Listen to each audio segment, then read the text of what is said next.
By the time we're hitting our 20s and 30s, we have a little bit of our stride going, but we're still not sure, where we're going to be long term. I think it's a very important time of life to start networking, to join some organizations, to contribute to the community, not to only take, but to contribute as much as you can. It's a time of life to realize that we're not entitled. We have to earn it.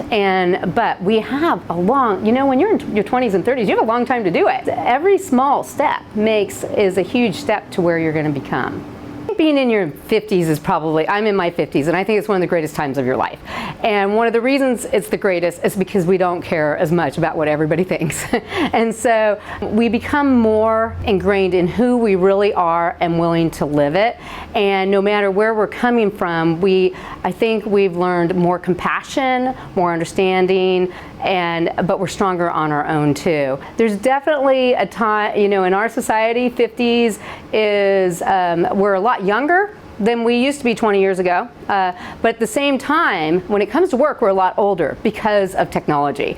From my experiences, opening your own company, making, again, tons of networking, building relationships, consulting companies, creating your own way. I think that is something that in your 50s that you have to do. And again, we still have lots of time because we're in our 50s, but most people nowadays are working strong into their 70s. I believe that when you get into your 50s, 60s, especially 60s, 70s, that you're at an age where work is fun, relationships are fun, you have a lot to offer, a lot of experience and wisdom that you can give to companies. The stability that hiring a little bit older workforce is very valuable, especially to small businesses like mine. As some of the older people on our crew are the mentors, and they're the ones that have made our company more solid, and they have a lot of life and care to give to and mentoring to everybody that's a little bit younger than them.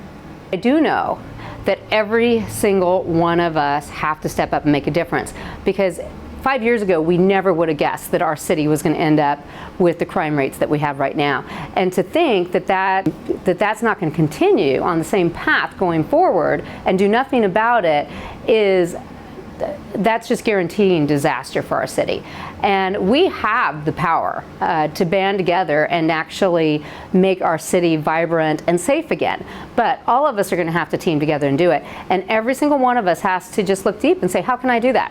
What can I do to be part of making downtown safe again? I tell you, my company, my crew, the organizations that I belong to, we're all looking deep inside ourselves and the group of people that we associate with, and we're trying to make a difference. And I think it's the responsibility of every Alaskan right now. And call your legislators and tell them what you expect. And safe again. But all of us are going to have to team together and do it. And every single one of us has to just look deep and say, how can I do that? What can I do to be part of making downtown safe again? I tell you, my company, my crew, the organizations that I belong to, we're all looking deep inside ourselves and the group of people that we associate with, and we're trying to make a difference. And I think it's the responsibility of every Alaskan right now. And call your legislators and tell them what you expect.